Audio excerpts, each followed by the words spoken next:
Not many people realise, but Huddersfield has in fact a very rich organ heritage. A heritage that today I'm going to explore. Starting here at the Wood Pipe Organ Builders, tucked away off Ivy Lane, is one of only 7 wood pipe organ builders in the whole north of England. Now let's go find out what they get up to. Owned by David Wood, this factory can take up to a year on a single organ project.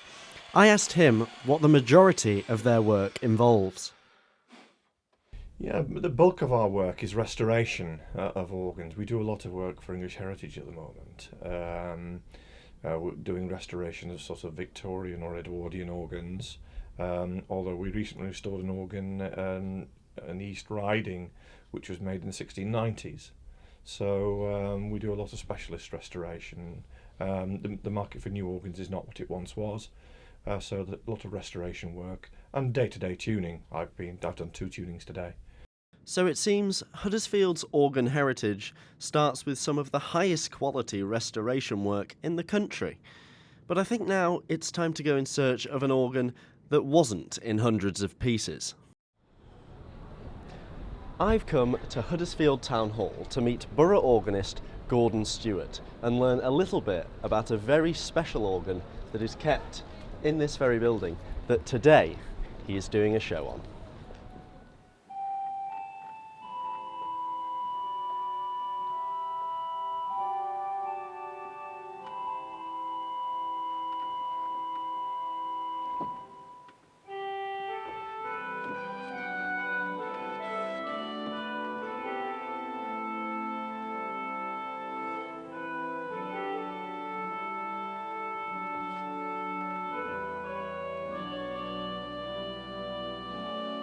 When the hall was being built, there was a plan to have an organ, but they hadn't decided what kind of organ or who would build it.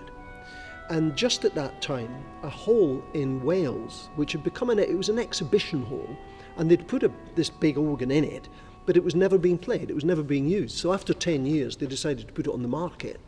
And there was a very famous organist who was born here called Walter Parrott, and he persuaded the town fathers that rather than buy a new organ, that they could get this one much cheaper, second-hand, from Wales. And then the architect redesigned the front of the hall to accommodate this organ.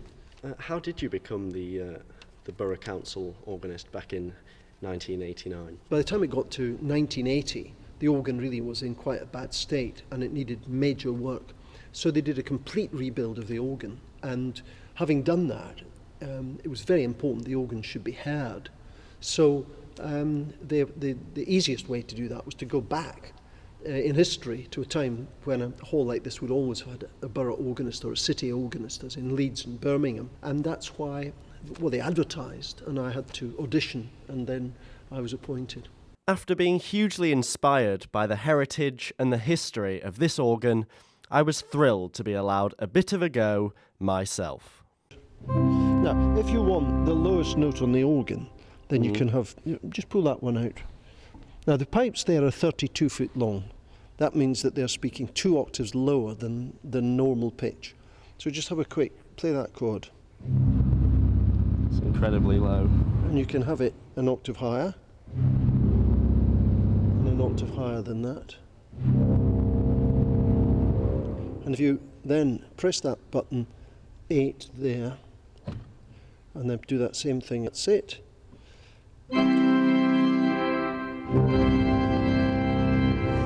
And that would be your starting point for becoming a virtuoso organist. It's you have to have incredible hand-eye coordination for this. Yes. And foot-eye coordination as well. Yeah. It takes a certain kind of brain. How many years have you been playing? Well, I started playing the organ when I was 14.